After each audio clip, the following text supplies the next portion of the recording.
1,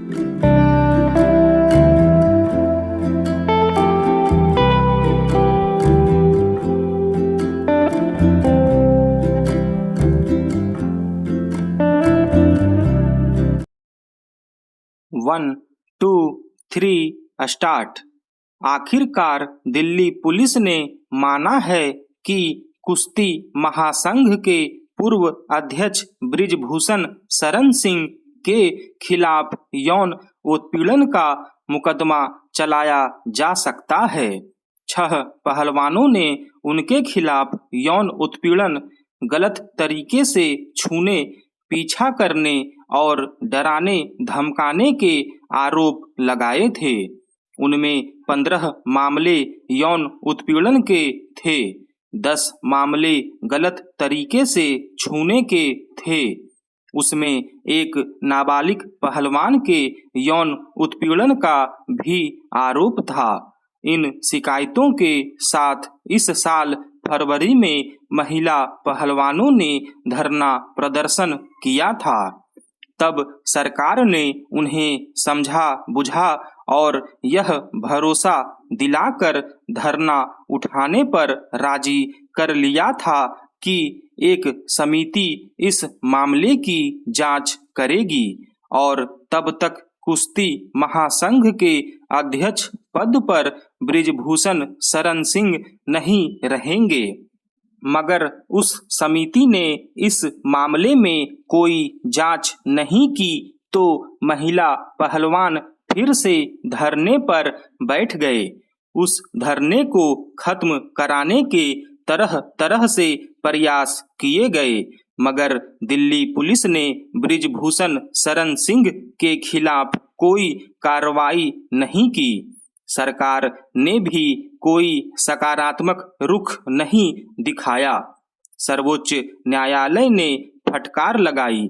तब दिल्ली पुलिस ने मामला दर्ज करने की सक्रियता दिखाई, मगर मुकदमा दर्ज नहीं किया।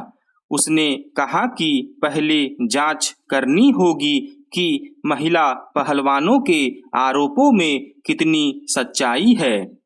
हालांकि बृजभूषण शरण सिंह के खिलाफ जैसे संगीन आरोप लगे थे, उसमें तुरंत कानूनी कार्रवाई होनी चाहिए थी, मगर पुलिस शिथिल बनी रही और कुछ गवाहों और आरोपियों को तोड़ने का समय मिल गया।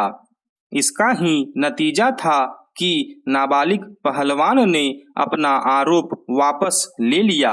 फिर देश भर से महिलाओं के विरोध का स्वर उभरना शुरू हुआ, मगर पहलवानों के आंदोलन को कमजोर करने के तरह तरह के हथकंडे अपनाए गए।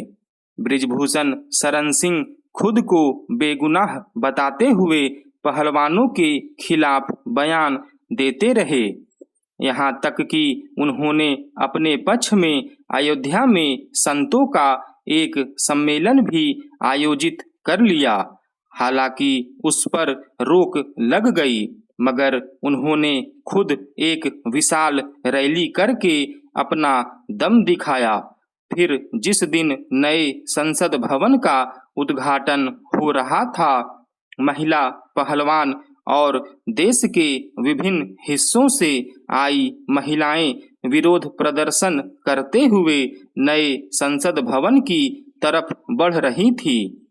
तब पुलिस ने उनके खिलाफ दमनात्मक कार्रवाई की। जंतर मंतर के उनके धरना स्थल को उजाड़ दिया गया। इस तरह वह आंदोलन कुचल दिया गया। फिर महिलाओं ने कानूनी लड़ाई लड़ने का मन बनाया। अब दिल्ली पुलिस ने अपने आरोप पत्र में स्वीकार किया है कि बृजभूषण शरण सिंह ने महिला पहलवानों का यौन उत्पीड़न किया, उन्हें गलत तरीके से छुआ और पीछा किया, डराया धमकाया। पुलिस का कहना है कि यह आरोप पत्र उसने विभिन्न पहलवानों, प्रशिक्षकों, खिलाड़ियों आदि के पूछताछ के आधार पर तैयार किया है। उसने अदालत को कुछ गवाही के नाम भी सुझाए हैं जिनसे पूछताछ की जा सकती है। इस तरह अब जाकर सही मायनों में बृजभूषण शरण सिंह पर शिकंजा कसना शुरू हुआ है। अभी तक तो वे अपने राजनीतिक रसूख के बल पर पुलिस कार्रवाई से बचते रहे, अपने को बेदाग बताते रहे, मगर अदालत में मामला पहुंचने के बाद उनका राजनीतिक रसूख शायद ही काम आ पाए। दिल्ली मेरठ एक्सप्रेसवे पर हुए एक भीषण हादसे में कार सवार 6 लोगों की मौत ने फिर यह बताया कि अपने देश में जैसे जैसे अच्छी सड़कें बन रही हैं वैसे वैसे ही दुर्घटनाएं भी बढ़ रही है और उनमें जान गंवाने वालों की संख्या भी। दिल्ली मेरठ एक्सप्रेसवे पर हादसा इसलिए हुआ क्योंकि एक कार की भिड़ंत गलत दिशा से आ रही बस से हो गई। यह अंधेर गर्दी ही है कि यह बस करीब 8 किलोमीटर तक गलत दिशा में चलती रही, लेकिन किसी ने उसे रोका टोका नहीं। आखिर कोई यह देखने वाला क्यों नहीं था कि बस चालक ट्रैफिक नियमों की अनदेखी कर अपनी और दूसरों की जान जोखिम में डाल रहा है। जैसा दर्दनाक हादसा दिल्ली मेरठ एक्सप्रेसवे पर हुआ वैसे देश भर में होते ही रहते हैं। एक्सप्रेसवे, हाईवे आदि पर होने वाले हादसों में न जाने कितने लोग मरते और अपंग होते हैं, लेकिन इसके ठोस उपाय नहीं किए जा रहे हैं कि उनमें ट्रैफिक नियमों का पालन हो। यह तो बिल्कुल भी नहीं होना चाहिए कि एक्सप्रेसवे या हाईवे पर गलत दिशा में वाहन चले, लेकिन ऐसा खूब होता है। इतना ही नहीं, तेज गति के लिए उपयुक्त इन मार्गों पर हर किस्म के वाहन गलत तरीके से चलते हैं।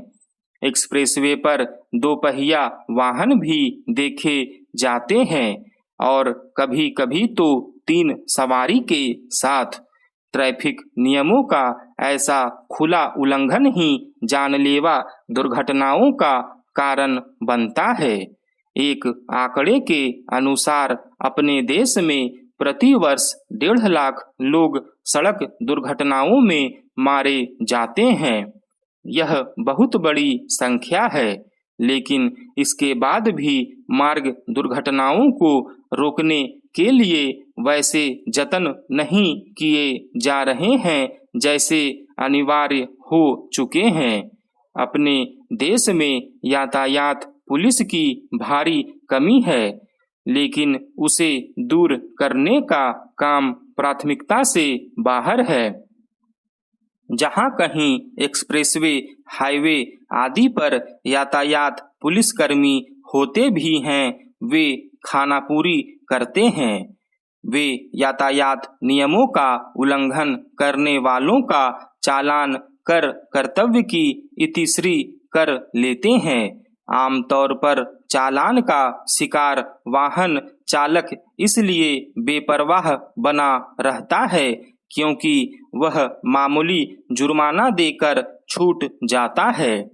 दिल्ली मेरठ एक्सप्रेसवे पर जो बस कार सवार लोगों के लिए काल बनी, उसका कम से कम 15 बार चालान हो चुका था। इसके बाद भी उसके चालक की सेहत पर कोई असर नहीं पड़ा।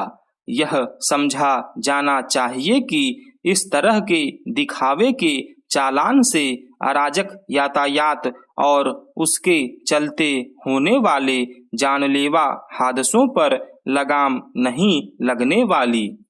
लगाम तब लगेगी जब यातायात नियमों का उल्लंघन करने वालों को कठोर दंड का भागीदार बनाया जाएगा।